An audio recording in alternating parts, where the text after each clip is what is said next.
Hi, I'm Scott Beaulier, Director of the Johnson Center for Political Economy here at Troy University and host of EconVersations.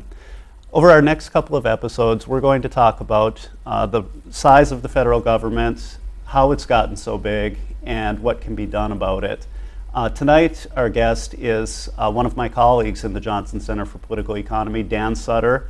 Dr. Sutter is the Charles Koch Professor of Economics at Troy University and an expert in the field of public choice economics. Public choice economics looks at politicians and government actors and tries to look at them through the economic lens and make sense out of their behavior. So it's great to have him on the show tonight talking about what the federal government spends money on, where that money comes from, and what deficits and debts mean for us currently and as we go forward into the future. So, Dr. Sutter, great to have you. Thank you. Let's get right into the questions. What is the federal government spending money on? What are the big areas of spending? Well, right now, federal spending is just under about $4 trillion a year. And the biggest components of federal spending are the five largest areas, and they would be Social Security, Medicare, Medicaid, defense spending, and then interest on the national debt, the amount of money that we currently owe other people. Mm-hmm.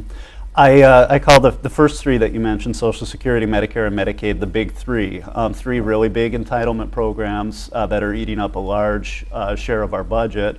When you talk to most people, they aren't aware just how big those programs are. They'll say things instead that welfare and foreign aid are the big areas of expenditure. That's just not true. The big three dwarf that. Right. Yes. It's very clear that international assistance and corporate welfare type spending are very small compared to the entitlement programs. They dominate, and I think as we can see, we have a slide to show this. They're the largest component of federal spending now. They're projected to just get worse into the future. Now, it's kind of interesting as to why people don't perceive these programs to be so expensive. I think in part because people like to think that they're not really part of the Washington spending problem. It's nice to blame the problem on Washington and thus spending on other people. And so things like foreign aid or welfare spending are things that the average person can point to and think, well, they're not benefiting from that, and they're not responsible for that, so that must be the problem.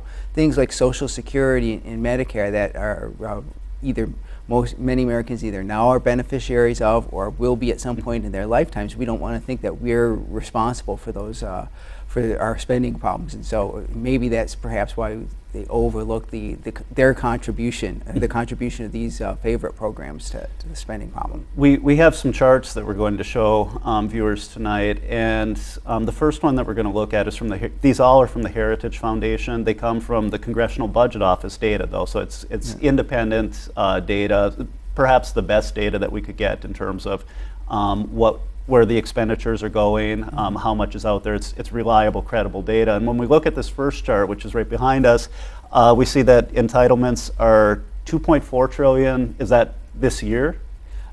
Yes, it's like 2011 spending. Okay. So it's 2011 spending, and remember, total federal spending is just under $4 trillion. So you can see that's over half of what we're spending on is these three Medicare, Medicaid, Social Security programs, and so they represent the largest share of what the federal government is spending on. And by comparison, you can see that some of the ones that get a lot of attention, like foreign aid or NASA or public broadcasting, which we sometimes still hear debates about. Whether we want to spend money on that or not is a different issue, but you can see that's like $500 million. So that's just the tiniest little drop in the bucket compared to the entitlement spending. Yeah. When we talk about how we've gotten to this point and we look at both discretionary spending and entitlement spending over time, has it just been an onward and upward trajectory to some extent? These programs have just gotten bigger and bigger, over the last 30 or 40 years. Over the last 40 40 years or so, we've particularly seen a large increase in entitlement spending. Entitlement spending was about 2.5% of gross domestic product back in 1965, and it's now about 10% of gross domestic product. So it's quadrupled relative to the size of the economy. Defense spending has gone up or down from year to year, depending on when we were fighting the Vietnam War or during the 1980s defense buildup. But defense spending has maintained relative constancy relative to GDP, and is in fact a little bit lower now than it was in the 1980s. The real growth of government spending over the last 40 years or so has been in these entitlement programs. First Social Security, and now in more recent decades, the Medicare program. And here we have another chart from Heritage, just looking at Medicare spending and what it's doing as a share of the budget when we go out in time. Can you explain to viewers this chart? Right, yeah. So this shows what's projected to happen over the next 40 years in the absence of any major changes in the entitlement programs.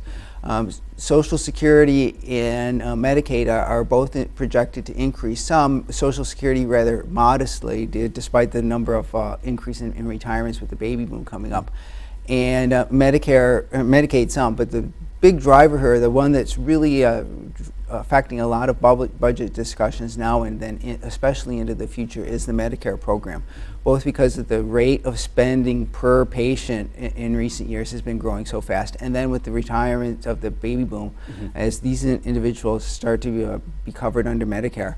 That's why Medicare is expected to at least double in terms of the percentage of GDP. And with Social Security spending and Medicaid spending not going down, in fact increasing, we can see that by the time you get out there to 2050, Medicare spending is going to be equal to all of the other spending other than on interest on the national debt by 2050 if something isn't done to change the entitlement programs. So is that realistic? I mean, can we have Medicare the way that we have it today, going out to 2050, where you're covered at 65 and essentially all of your medical bills, you pay very small premiums and you're covered until death after 65? Is that a system you can imagine being sustained? It doesn't seem like it could be sustained. I mean, the recent spending, the combination of the recent spending increases, if you project them to continue to occur in the future, along with the increasing numbers of Americans who are going to be covered under the Medicare program, it just isn't going to be sustainable. So at some point in time, we're going to have to make some kind of change to try to control this spending. People often, when they're talking about spending and controlling spending, don't touch the big three: Medicare, Social Security, and Medicaid. It's a hot potato politically. You just don't want to go near that, it seems, if you're a politician. George W. Bush talked about privatizing Social Security a tiny little bit when he was in office, and that went nowhere. He said he had all of this political capital, but it didn't translate into any meaningful reform. President Obama really hasn't touched any of the big programs because I think politically it's a real bad idea. So all of the action seems to be in the discretionary spending area. If we can slash discretionary spending and focus on that, maybe it'll offset all of this growth in the big three. Can we move forward just addressing discretionary spending? It doesn't seem possible that you could actually do that. I mean, without cutting discretionary spending to such low levels that seem completely impossible. As you can see with this diagram we have here, if we look at this, shows the growth of discretionary spending. So that's the part of the budget that Congress actually approves every year, and then the mandatory spending or the entitlement spending, the things that we have to spend money on. And you can see that over the last 30 or 40 years, what's really grown there is this mandatory spending, and it's now larger than the discretionary spending. So when we have debates over passing a budget or cutting spending, and it's all focused on discretionary spending, the type of what's covered in Congress's annual budget. And we're really covering less than half of federal spending. And if we wanted to cut government spending, and we were going to cut just discretionary spending, the cuts would have to be extremely steep, and Politically, it just doesn't seem that that's going to be possible. For our viewers who aren't familiar with this jargon, mandatory spending are things that the government is required to continue funding at a particular level indefinitely, right? And discretionary spending are things like roads and education, things that can go up or down at the discretion of Congress. Right. So the way the entitlement programs work, the programs have formulas, and anybody who qualifies for in the levels of payments are set by these formulas, and anybody who qualifies under these formulas then gets the spending. And then there's also interest on the debt, which is a mandatory spending. Yeah. But the entitlement spending then is off budget in the sense that these programs have already been set up under these rules, and anybody who qualifies, or whatever the level of spending ends up being based on the rules of the program, that spending has to occur sort of more or less automatically. You mentioned interest on the debt, and I want to make sure we spend some time talking about deficits and debt. Deficits occur whenever spending exceeds the revenue that comes in, and I seem to remember seeing that this past year we ran like over a $1 trillion deficit, and that's been the pattern the last few years since the financial crisis.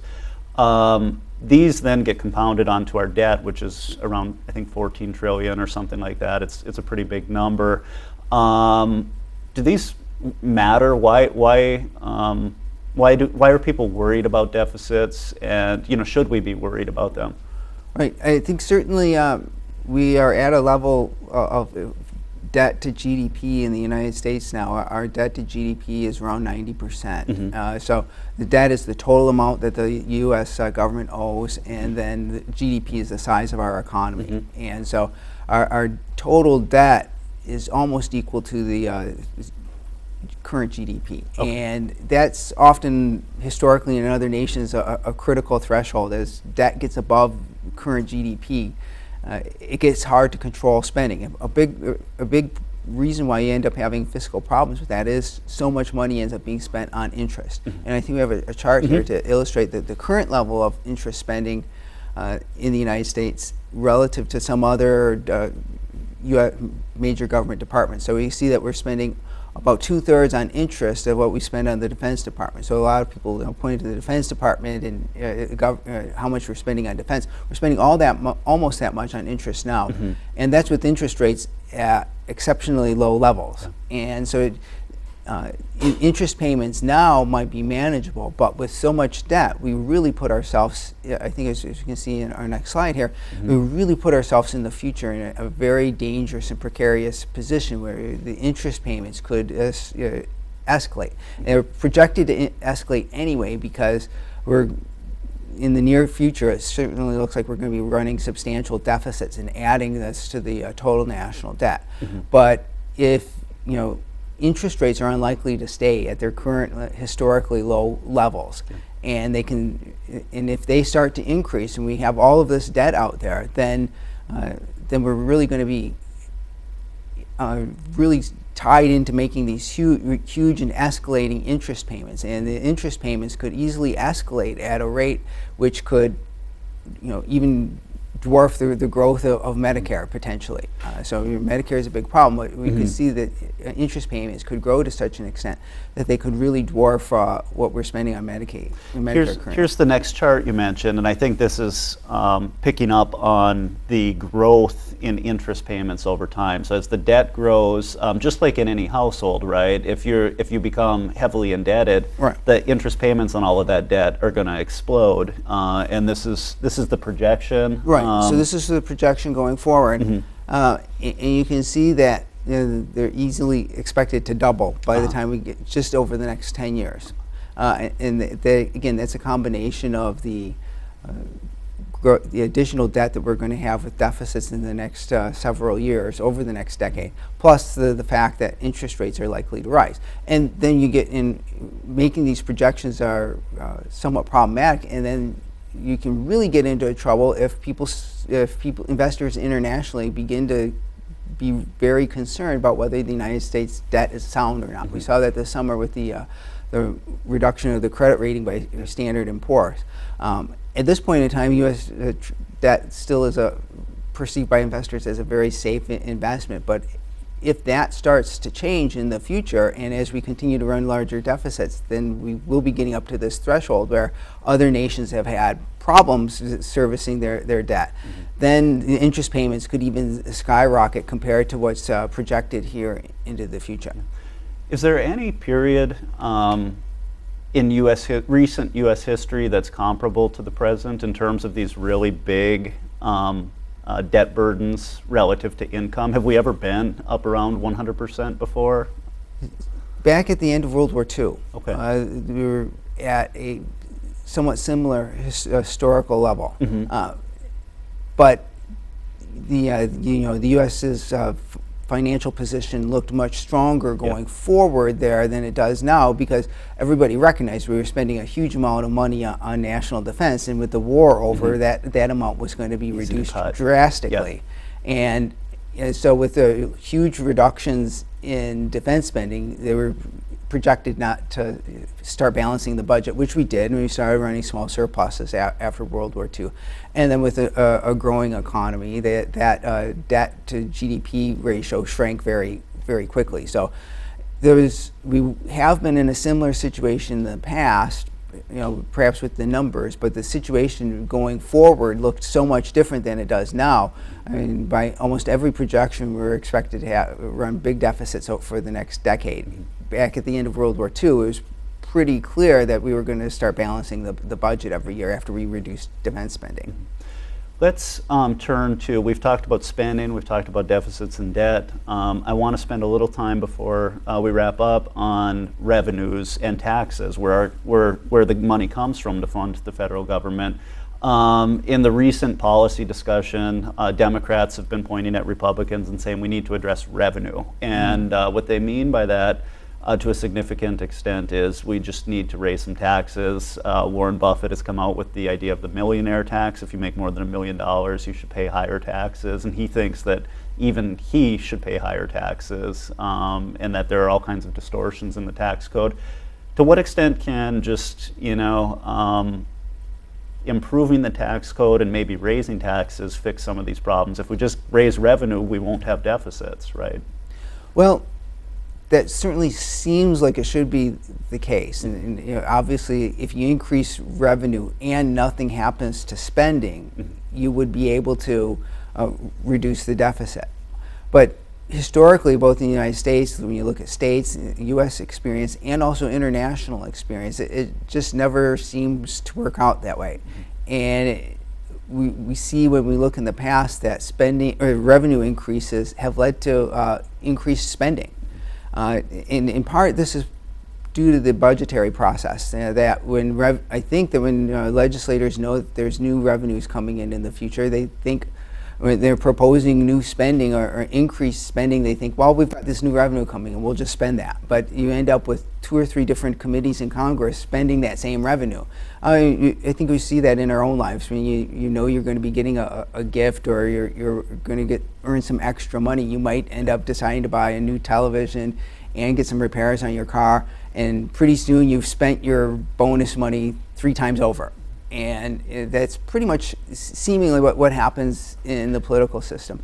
The new revenues are there, and you just the lure to try and spend it for different purposes is so strong that the revenues get spent, and so you don't end up. You never actually observe in practice this thing where revenues go up and spending doesn't go up. So.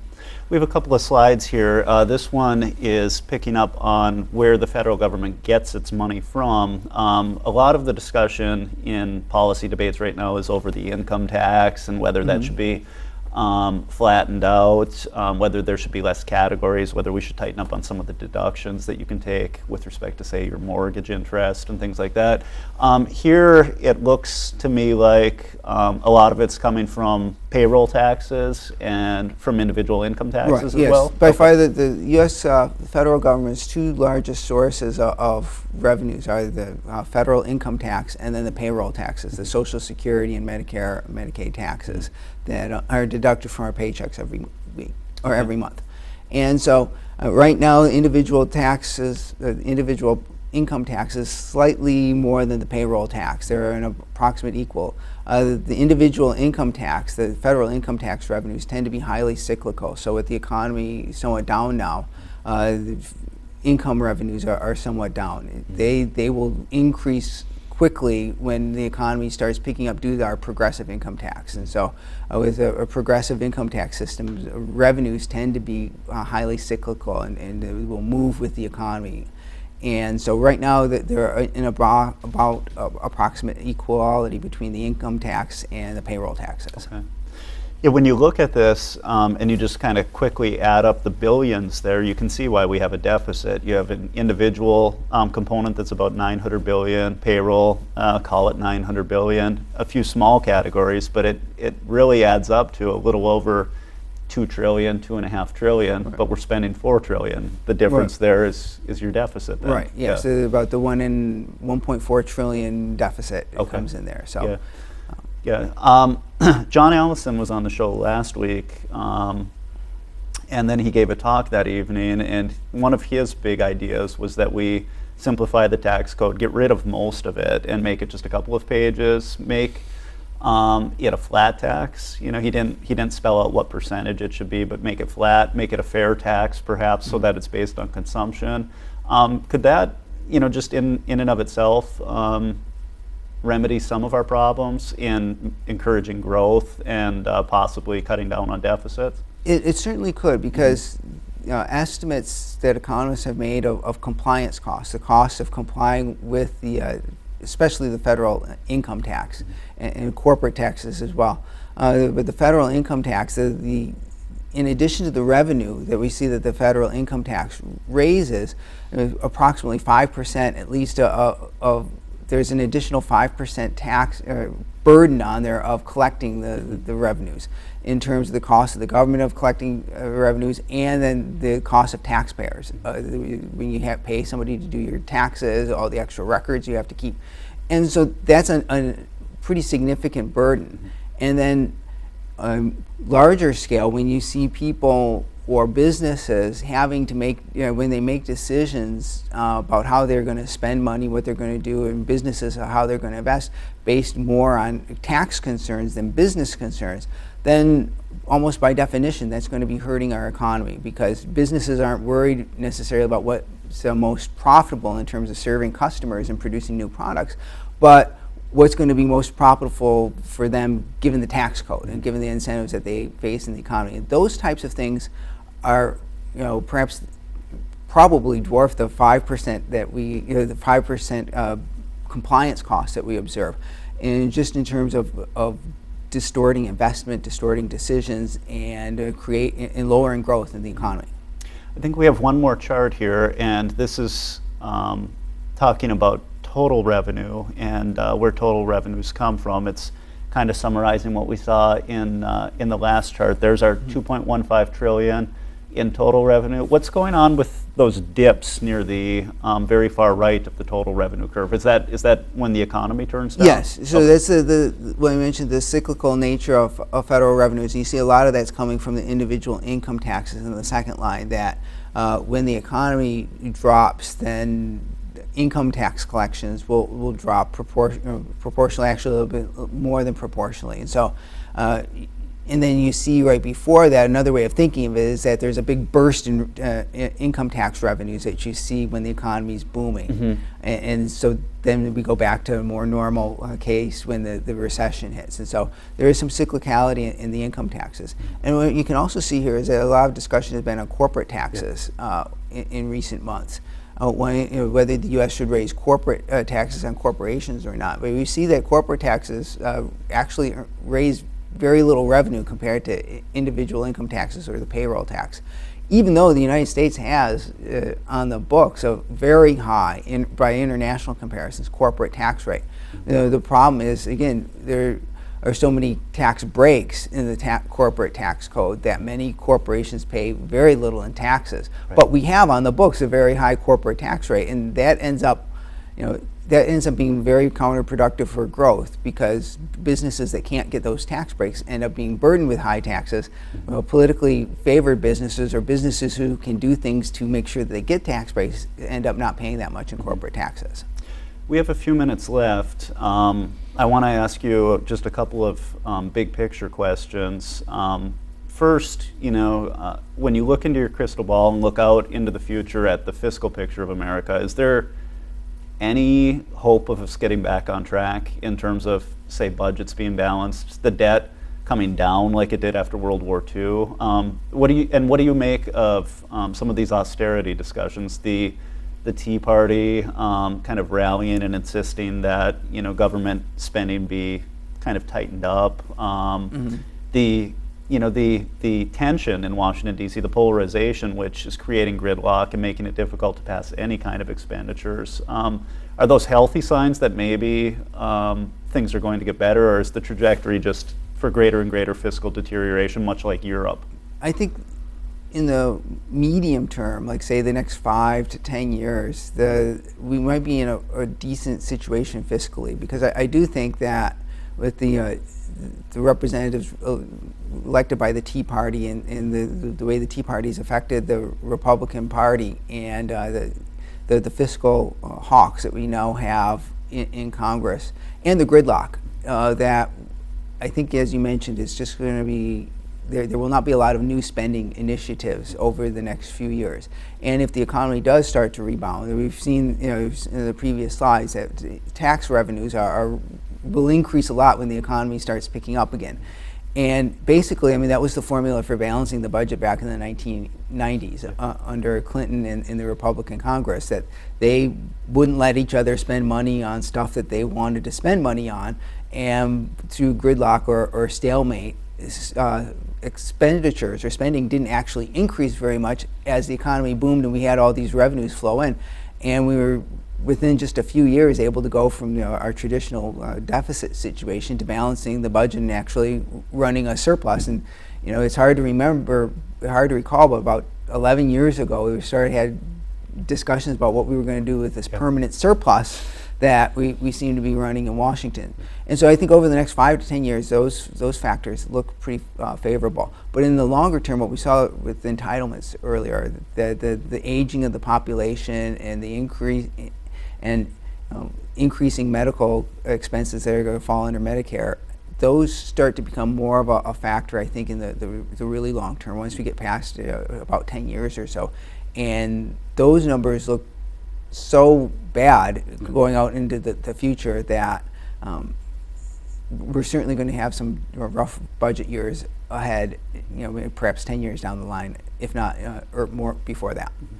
I want to thank you for joining us today. It's really been a pleasure having you. Next week on our show, we're going to talk about why the government has gotten so big. So you've gone over the numbers of the big federal government, and our guest next week will try to explain some of the theories behind why there's been so much government growth. In the year 1900, I want to say government spending was maybe 3 or 4% of gross domestic product, and now it's up in the 20s, which is a pretty big and significant growth.